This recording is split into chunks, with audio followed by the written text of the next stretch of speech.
ادھر ہم اب اگر اپنی بات کریں امریکہ کی ریلیشن شپ کے بارے میں، چائنا کے ساتھ جو پاکستان کی ریلیشن شپ ہے اور ہندوستان کی جو ہماری ریلیشن شپ ہے، تو اس کے اندر یو ایس سیکرٹ ایک ڈاکیومنٹ لیک ہوا تھا، آپ کا کوئی انٹرنل میمو تھا اور وہ یو ایس نے لیک کر دیا.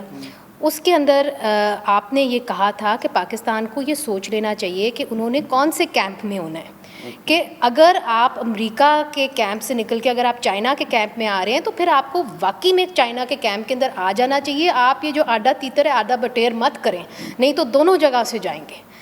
تو آپ کی کیا رائے ہے؟ مجھے یہ بہت انٹرسٹنگ لگتا ہے because this is a constant question, okay, and I find it interesting when allegedly things I've written are being read to me, right, but it is what it is. Dekhiye, first of all, it's policy. We don't Did you never write that memo? I will never comment on anything I wrote or did not write because ہماری یہ میں صرف اس کے اوپر تو آپ کو آج پوری بات بتا سکتی ہوں، بٹ ہمارے بہت ساری چیزیں ایسوسیٹ ہوتی ہیں کہ جی یہ لیک ہو گیا، وہ لیک ہو گیا، کوئی صحیح ہوتی ہیں کوئی غلط. تو as a state policy, as a responsible state functionary I کی not comment on it. However, I can tell you one thing کہ پاکستانی جو بھی آپ کے سفیر ہوتے ہیں، فارن منسٹرز ہوتے ہیں، منسٹر اسٹیٹ ہوتے ہیں، you can imagine there 2 questions جو سب سے زیادہ ان سے پوچھے جاتے ہیں کہ پاکستان میں فارن پالیسی اصل میں کون چلاتا ہے. question number 1 وہ اب ذرا پرانا ہو گیا. نیو کویسچن ناؤ از آپ کون سے کیمپ میں ہیں؟ یو ایس کیمپ میں اور چائنا کیمپ میں. دا آنسر از ہم پاکستان کے کیمپ میں ہیں. ٹھیک ہے. اور منیزہ اس پہ لٹرلی آئی تھنک 1 سال جو ہم نے آفس میں گزارا ہے، اگر آپ ہماری میٹنگس، ہماری انگیجمنٹس، ہمارے بہت سارے لوگ کہتے ہیں فارن منسٹر کیوں اتنا ویسٹرن ملکوں کے ساتھ انگیج کرتے ہیں، بٹ فارن منسٹر اس سے زیادہ چین کے ساتھ انگیج کرتے ہیں. سو یہ بیلنس کریٹ کرنا بہت ضروری ہوتا ہے ہر ملک کے لیے. As far as Pakistan is concern, Pakistan کو تو اس میں کوئی شک و شبہ نہیں ہے. ہماری چین کے ساتھ بالکل اسٹریٹجک تعلقات ہیں.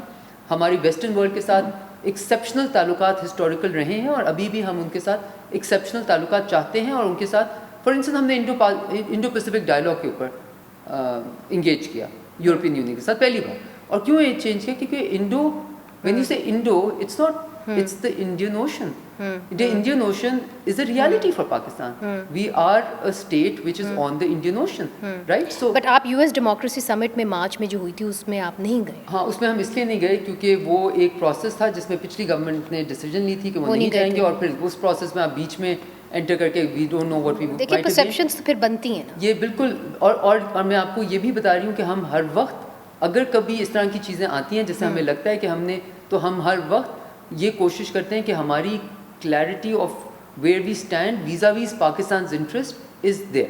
ٹھیک ہے. تو جب آپ یہ فیصلے کرتے ہیں تو اسٹیبلشمنٹ اور جو سیاسی لوگ ہیں جس کے اندر پیپلز پارٹی بھی ہے، پی ایم ایل ہے، وہ ایک ہی پیج پر ہے. دیکھیں میرا خیال سے آپ نے یہ کہا کہ اسٹیبلشمنٹ ہمیں کہتی ہے ہمیں امریکہ یہ زیادہ، I don't think that's true, because ہمارا اوبویسلی بہت کافی انٹینسو انگیجمنٹ رہتا ہے. براہ راست انہوں نے ہم صحافیوں سے بات کرتے ہوئے کہا ہوا ہے بہت ساری انگیجمنٹ ہماری رہتی ہے. اور میرا خیال سے اس میں یہ چوائس نہیں ہے. دیکھیں امریکہ کے ساتھ، یورپین یونین کے ساتھ آپ کی تمام export destination is more in Europe and the U S, right. But آپ کی تمام بہت ساری اور انگیجمنٹ، آپ کا سی پیک، آپ کا سب کچھ چائنا کے ساتھ ہے. اور ہم بار بائی دا وے یہ تفریق ہو رہی ہوگی دنیا میں، دنیا ڈیوائڈ بھی ہو رہی ہوگی، لیکن ہماری سفارتکاری ہر جگہ جا کے یہ کہتی ہے please don't divide this world into 2 camps.